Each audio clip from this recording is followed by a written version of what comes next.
It is very seldom that mere ordinary people like John and myself secure ancestral halls for the summer. A colonial mansion, a hereditary estate, I would say, a haunted house, and reach the height of romantic felicity, but that would be asking too much of fate. Still, I will proudly declare that there is something queer about it. Else, why should it be let so cheaply, and why have stood so long untenanted? John laughs at me, of course, but one expects that in marriage. John is practical in the extreme. He has no patience with faith, an intense horror of superstition, and he scoffs openly at any talk of things not to be felt and seen and put down in figures. John is a physician, and perhaps, I would not say it to a living soul, of course, but this is dead paper and a great relief to my mind. Perhaps that is one reason I do not get well faster. You see, he does not believe I am sick. And what can one do? If a physician of high standing and one's own husband assures friends and relatives that there is really nothing the matter with one but temporary nervous depression, a slight hysterical tendency, what is one to do? My brother is also a physician and also of high standing, and he says the same thing. So I take phosphates or phosphites, whichever it is, and tonics, and journeys, and air, and exercise, and am absolutely forbidden to work until I am well again. Personally, I disagree with their ideas. Personally, I believe that congenial work, with excitement and change, would do me good. But what is one to do? I did write for a while, in spite of them, but it does exhaust me a good deal, having to be so sly about it, or else meet with heavy opposition. I sometimes fancy that in my condition, if I had less opposition and more society and stimulus. But John says the very worst thing I can do is to think about my condition, and I confess it always makes me feel bad. So I will let it alone and talk about the house, the most beautiful place. It is quite alone, standing well back from the road, quite 3 miles from the village. It makes me think of English places that you read about, for there are hedges and walls and gates that lock, and lots of separate little houses for the gardeners and people. There is a delicious garden. I never saw such a garden, large and shady, full of box-bordered paths, and lined with long grape-covered arbors with seats under them. There were greenhouses too, but they are all broken now. There was some legal trouble, I believe. Something about the heirs and co-heirs. Anyhow, the place has been empty for years. That spoils my ghostliness, I am afraid. But I don't care. There is something strange about the house. I can feel it. I even said so to John one moonlight evening. But he said what I felt was a draught and shut the window. I get unreasonably angry with John sometimes. I'm sure I never used to be so sensitive. I think it is due to this nervous condition. But John says if I feel so, I shall neglect proper self-control. So I take pains to control myself, before him at least. And that makes me very tired. I don't like our room a bit. I wanted one downstairs that opened on the piazza and had roses all over the window, and such pretty old-fashioned chintz hangings. John would not hear of it. He said there was only one window and not room for 2 beds, and no near room for him if he took another. He is very careful and loving, and hardly lets me stir without special direction. I have a scheduled prescription for each hour in the day. He takes all care from me, and so I feel basely ungrateful not to value it more. He said we came here solely on my account, that I was to have perfect rest and all the air I could get. Your exercise depends on your strength, my dear, said he, and your food somewhat on your appetite, but air you can absorb all the time. So we took the nursery at the top of the house. It is a big, airy room, the whole floor nearly, with windows that look all ways, and air and sunshine galore. It was nursery first, and then playground and gymnasium, I should judge, for the windows are barred for little children, and there are rings and things in the walls. The paint and paper look as if a boys' school had used it. It is stripped off, the paper, in great patches all around the head of my bed, about as far as I can reach, and in a great place on the other side of the room low down. I never saw a worse paper in my life. One of those sprawling, flamboyant patterns committing every artistic sin. It is dull enough to confuse the eye in following, pronounced enough to constantly irritate and provoke study. And when you follow the lame, uncertain curves for a little distance, they suddenly commit suicide, plunge off at outrageous angles, destroy themselves in unheard-of contradictions. The color is repellent, almost revolting. A smoldering, unclean yellow, strangely faded by the slow-turning sunlight. It is a dull, yet lurid orange in some places, a sickly sulphur tint in others. No wonder the children hated it. I should hate it myself if I had to live in this room long. There comes John, and I must put this away. He hates to have me write a word.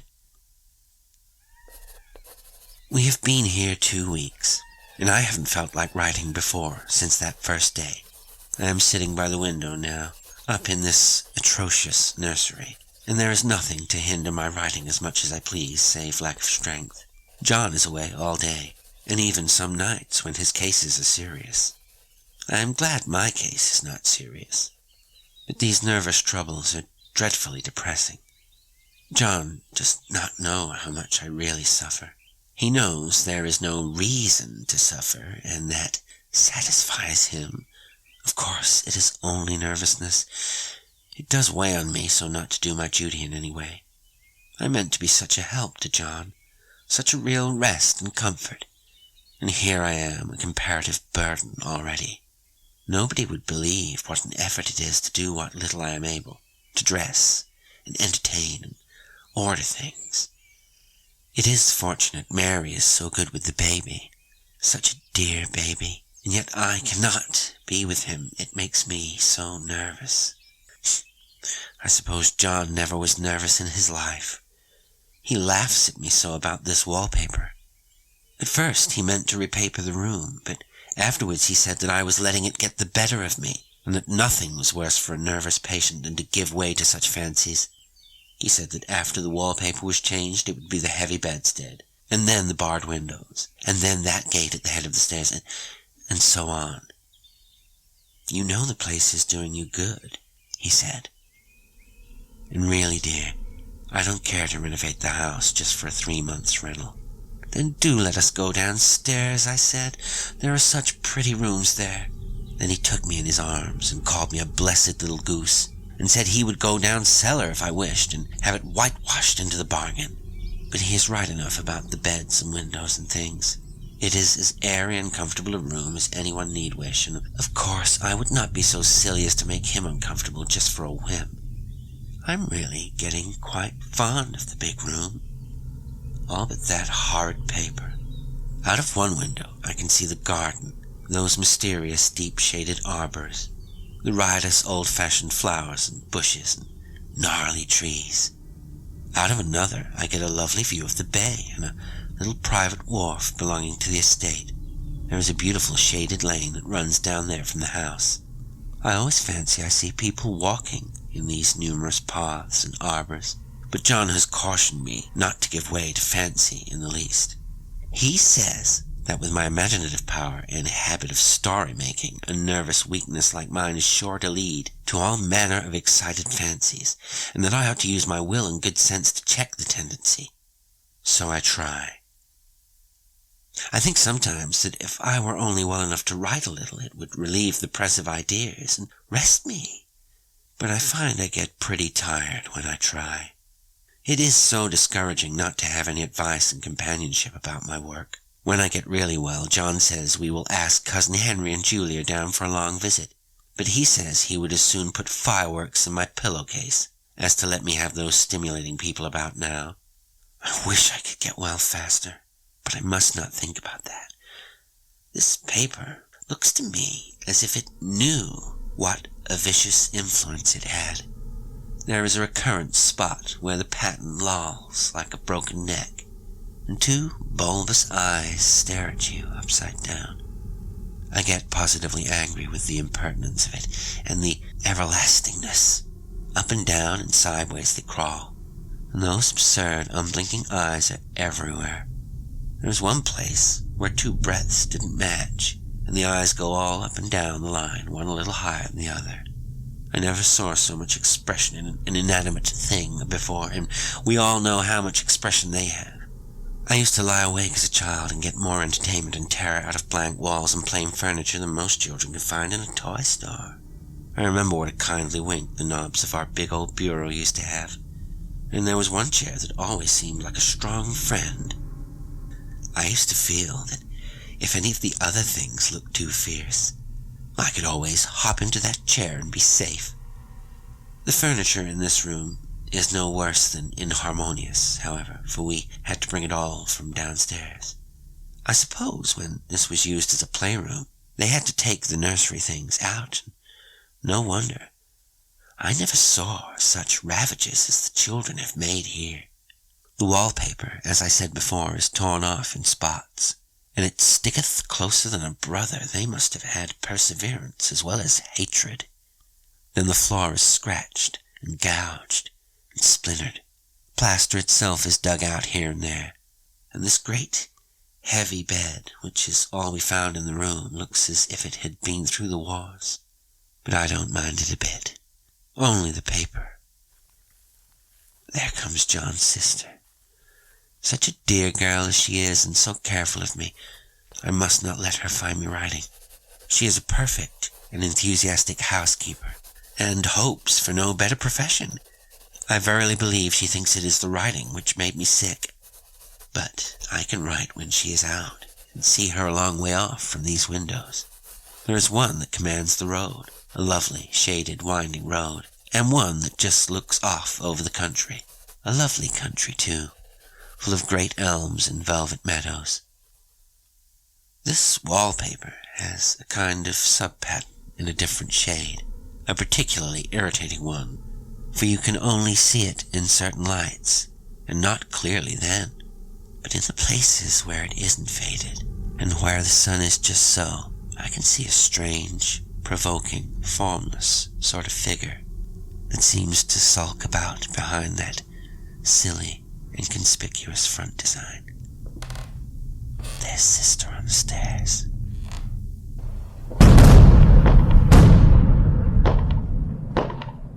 Well, the 4th of July is over. The people are gone, and I'm tired out. John thought it might do me good to see a little company, so we just had Mother and Nellie and the children down for a week. Of course, I didn't do a thing. Jenny sees to everything now. But it tired me all the same. John says if I don't pick up faster, he shall send me to Weir Mitchell in the fall. But I don't want to go there at all. I had a friend who was in his hands once, and she says he is just like John and my brother, only more so. Besides, it is such an undertaking to go so far. I don't feel as if it was worthwhile to turn my hand over for anything, and I'm getting dreadfully fretful and querulous. I cry at nothing, and cry most of the time. Of course, I don't when John is here, or anybody else, but when I am alone. And I am alone a good deal just now. John is kept in town very often by serious cases, and Jenny is good and lets me alone when I want her to. So I walk a little in the garden or down that lovely lane, sit on the porch under the roses, and lie down up here a good deal. I'm getting really fond of the room, in spite of the wallpaper. Perhaps because of the wallpaper. It dwells in my mind so. I lie here, on this great immovable bed. It is nailed down, I believe, and follow that pattern about by the hour.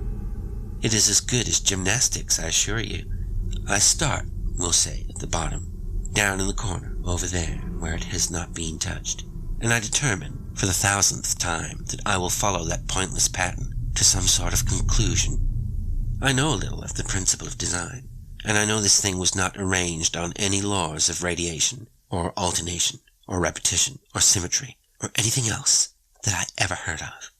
It is repeated, of course, by the breadths, but not otherwise. Looked at in one way, each breadth stands alone. The bloated curves and flourishes, kind of debased Romanesque with delirium tremens, go waddling up and down in isolated columns of fatuity.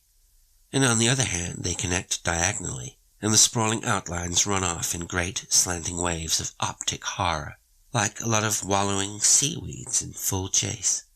The whole thing goes horizontally too, at least it seems so, and I exhaust myself in trying to distinguish the order of its going in that direction. They have used a horizontal breadth for a frieze, and that adds wonderfully to the confusion. There is one end of the room where it is almost intact, and there, when the cross-lights fade, and the low sun shines directly upon it, I can almost fancy radiation after all. The interminable grotesques seem to form around a common center, and rush off in headlong plunges of equal distraction. It makes me tired to follow it. I will take a nap, I guess. I don't know why I should write this. I don't want to. I don't feel able. And I know John would think it absurd. But I must say what I feel and think in some way. It is such a relief. But the effort is getting to be greater than the relief. Half the time now I am awfully lazy and lie down ever so much. John says I mustn't lose my strength and has me take cod liver oil and lots of tonics and things, to say nothing of ale and wine and rare meat. Dear John, he loves me very dearly and hates to have me sick. I tried to have a real, earnest, reasonable talk with him the other day, and tell him how I wish he would let me go and make a visit to Cousin Henry and Julia. But he said I wasn't able to go, nor able to stand it after I got there. And I did not make out a very good case for myself, for I was crying before I had finished. It is getting to be a great effort for me to think straight. Just this nervous weakness, I suppose. Dear John gathered me up in his arms and just carried me upstairs and laid me on the bed and sat by me and read to me till it tired my head. He said I was his darling and his comfort and all he had, and then I must take care of myself for his sake and keep well. He says no one but myself can help me out of it, that I must use my will and self-control and not let any silly fancies run away with me. There's one comfort. The baby is well and happy and does not have to occupy this nursery with the horrid wallpaper. Now, if we had not used it, that blessed child would have. What a fortunate escape. Why, I wouldn't have a child of mine, an impressionable little thing, live in such a room for worlds. I never thought of it before, but it is lucky that John kept me here after all. I can stand it so much easier than a baby, you see. Of course, I never mention it to them anymore. I am too wise, but I keep watch of it all the same. There are things in that paper that nobody knows but me, or ever will. Behind that outside pattern, the dim shapes get clearer every day. It is always the same shape, only very numerous, and it is like a woman stooping down and creeping about behind that pattern. I don't like it a bit. I wonder. I begin to think. I wish John would take me away from here. It is so hard to talk with John about my case, because he is so wise, and because he loves me so, but I tried it last night. It was moonlight. The moon shines in all around, just as the sun does. I hate to see it sometimes. It creeps so slowly, and always comes in by one window or another. John was asleep, and I hated to waken him, so I kept still and watched the moonlight on that undulating wallpaper till I felt creepy. The faint figure behind seemed to shake the pattern, just as if she wanted to get out. got up softly and went to feel and see if the paper did move. And when I came back, John was awake. "What is it, little girl?" he said. "Don't go walking about like that, you'll get cold." I thought it was a good time to talk, so I told him that I really was not gaining here and that I wished he would take me away. "Why, darling," said he, "our lease will be up in 3 weeks, and I can't see how to leave before. The repairs are not done at home, and I cannot possibly leave town just now. Of course, if you were in any danger I could and would, but you really are better, dear, whether you can see it or not. I am a doctor, dear, and I know. You are gaining flesh and color. Your appetite is better. I feel really much easier about you." "I don't weigh a bit more," said I, "nor as much, and my appetite may be better in the evening when you are here, but it is worse in the morning when you are away."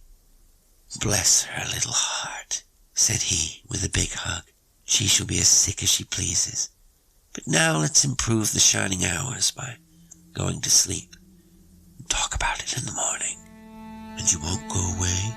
I asked, gloomily. "Why, how can I, dear?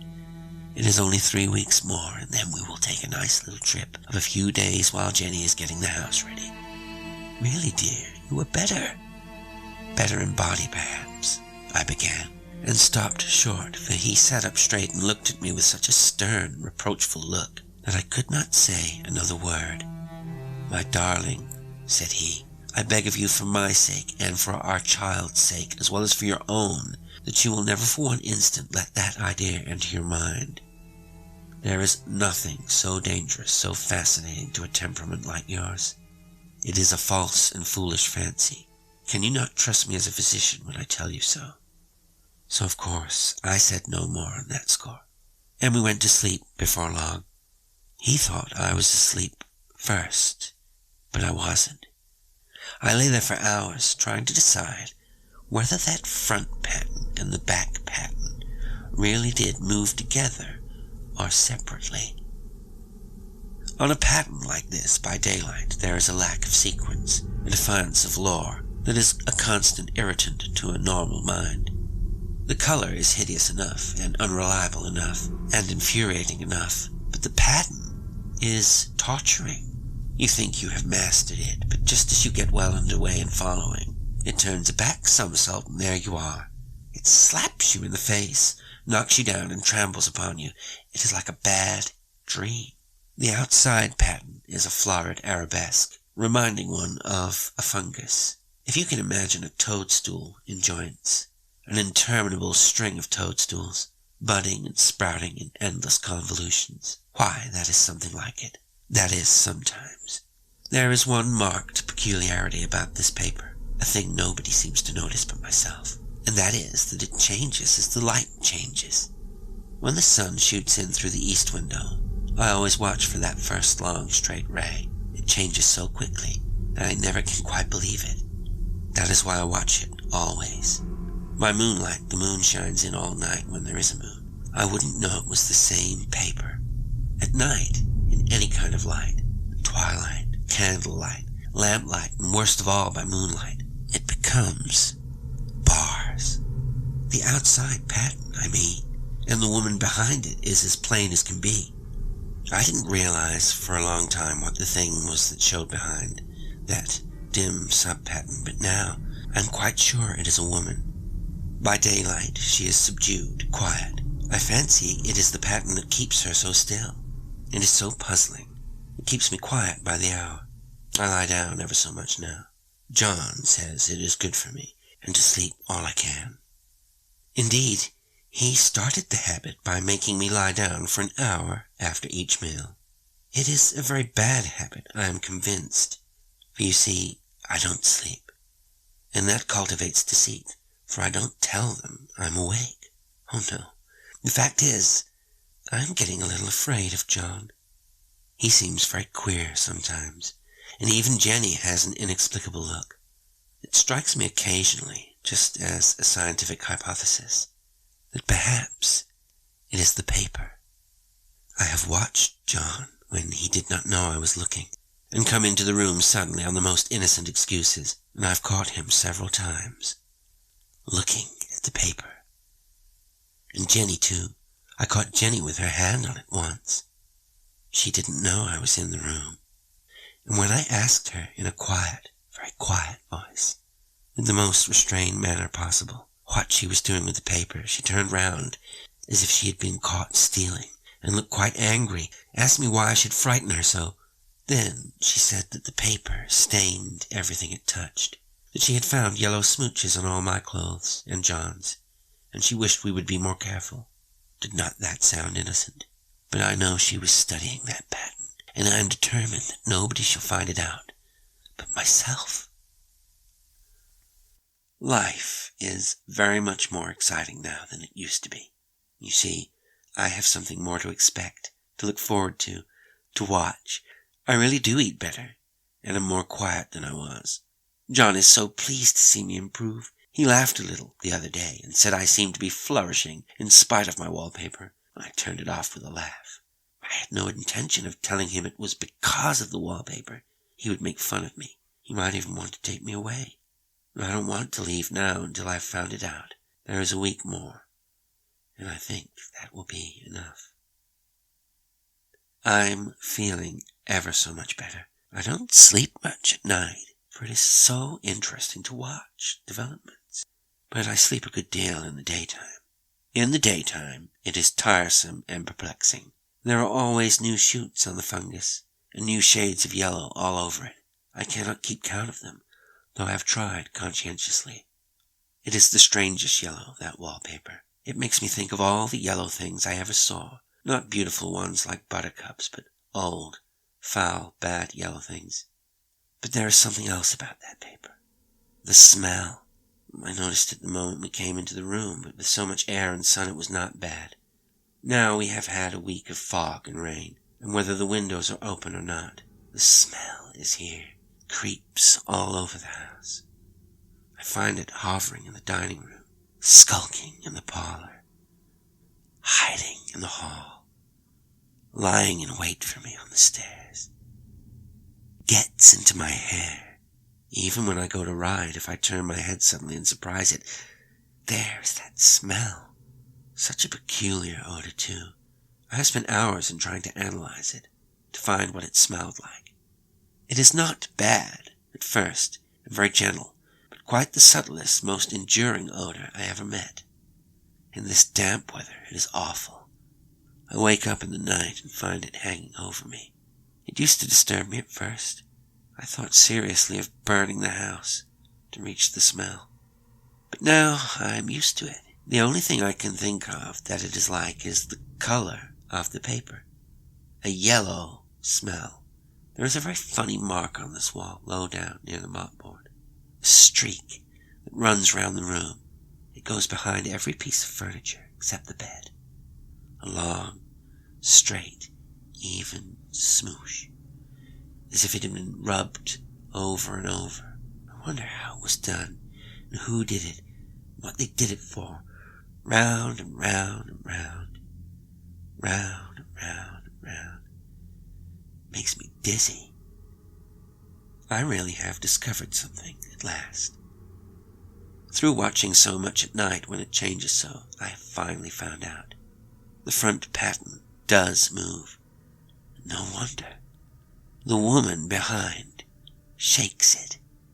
Sometimes I think there are a great many women behind, and sometimes only one, and she crawls around fast, and her crawling shakes it all over. Then, in the very bright spots, she keeps still, and in the very shady spots, she just takes hold of the bars and shakes them hard. And she is all the time trying to climb through, but nobody could climb through that pattern. It strangles so. I think that is why it has so many heads.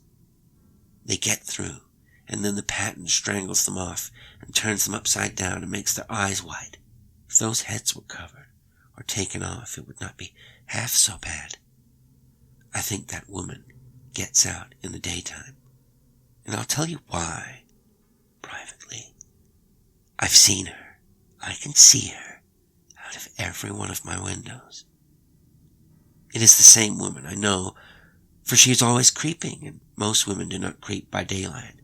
I see her on that long shaded lane, creeping up and down. I see her in those dark grape arbors, creeping all around the garden. I see her on that long road under the trees, creeping along. And when a carriage comes, she hides under the blackberry vines. I don't blame her a bit. It must be very humiliating to be caught creeping by daylight. I always lock the door when I creep by daylight. I can't do it at night, for I know John would suspect something at once. John is so queer now that I don't want to irritate him. I wish he would take another room. Besides, I don't want anybody to get that woman out at night but myself. I often wonder if I could see her out of all the windows at once. Turn as fast as I can only see out of one at one time. And though I always see her, she may be able to creep faster than I can turn. I have watched her sometimes away off in the open country, creeping as fast as a cloud shadow in a high wind. If only that top pattern could be gotten off from the under one. I mean to try it, little by little. I have found out another funny thing, but I shan't tell it this time. It does not do to trust people too much. There are only 2 more days to get this paper off, and I believe John is beginning to notice. I don't like the look in his eyes. I heard him ask Jenny a lot of professional questions about me. She had a very good report to give. She said I slept a good deal in the daytime. John knows I don't sleep very well at night, for all I'm so quiet. He asked me all sorts of questions too, and pretended to be very loving and kind, as if I couldn't see through him. Still, I don't wonder he acts so, sleeping under this paper for 3 months. It only interests me, but I feel sure John and Jenny are secretly affected by it. Hurrah! This is the last day, but it is enough. John is to stay in town overnight and won't be out till this evening. Jenny wanted to sleep with me, the sly thing, but I told her I should undoubtedly rest better for a night all alone. That was clever, for really I wasn't alone a bit. As soon as it was moonlight, and that poor thing began to crawl and shake the pattern, I got up and ran to help her. I pulled and she shook. I shook and she pulled, and before morning we had peeled off yards of that paper. A strip about as high as my head and half around the room. And then, when the sun came and that awful pattern began to laugh at me, I declared I would finish it today. We go away tomorrow. They are moving all my furniture down again, to leave things as they were before. Jenny looked at the wall in amazement, but I told her merrily that I did it out of purest spite at the vicious thing. She laughed and said she wouldn't mind doing it herself, but I must not get tired. How she betrayed herself that time. But I am here, and no person touches this paper but me, not alive. She tried to get me out of the room. It was too patent. But I said it was so quiet and empty and clean now that I believed I would lie down again and sleep all I could. And not to wake me even for dinner. I would call when I woke. So now she is gone, and the servants are gone, and the things are gone, and there is nothing left but that great bedstead nailed down, with the canvas mattress we found on it. We shall sleep downstairs tonight, and take the boat home tomorrow. I quite enjoy the room, now it is bare again. How those children did tear about here. This bedstead is fairly gnawed, but I must get to work. I have locked the door and thrown the key down into the front path. I don't want to go out, and I don't want to have anybody come in till John comes. I want to astonish him. I've got a rope up here that even Jenny did not find.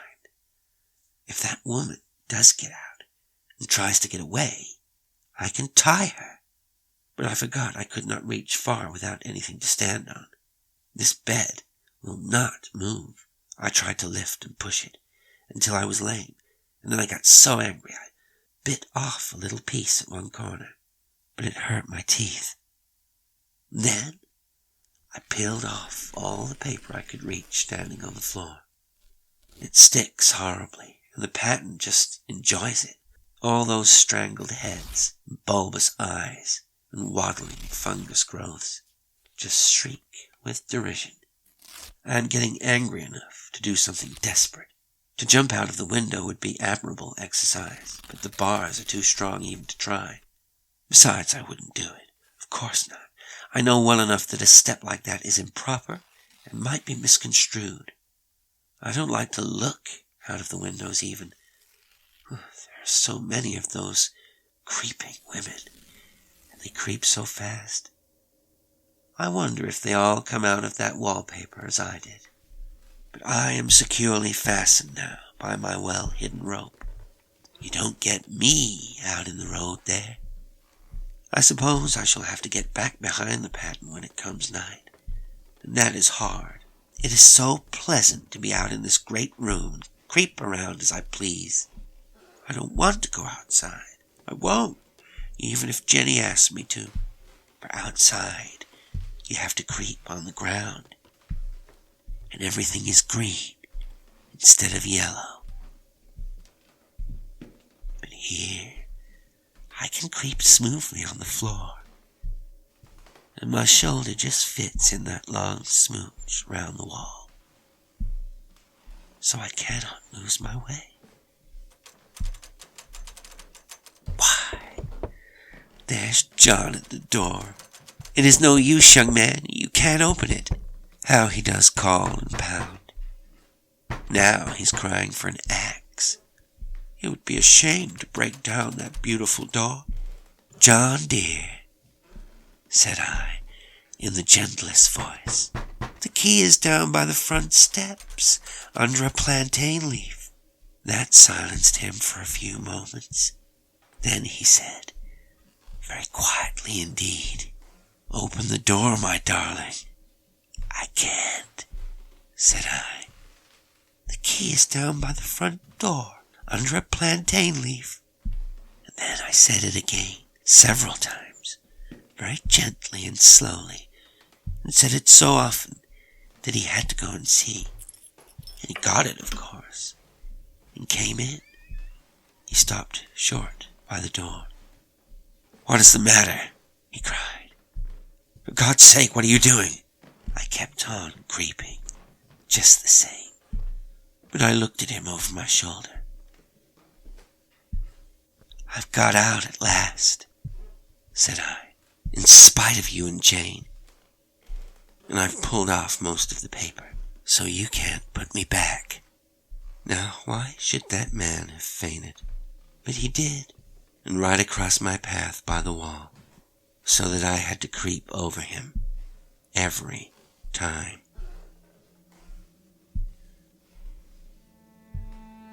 Today's story was The Yellow Wallpaper by Charlotte Perkins Gilman. It was read by Jasper L'Estrange. If you enjoy the show, why not become a patron on Patreon and gain access to exclusive content? It's the surest way to help me keep creating. You can also buy me a coffee, like, subscribe, comment, share, follow on social media, and read the description for more information about the show and how you can engage with it. Until next time, sweet dreams.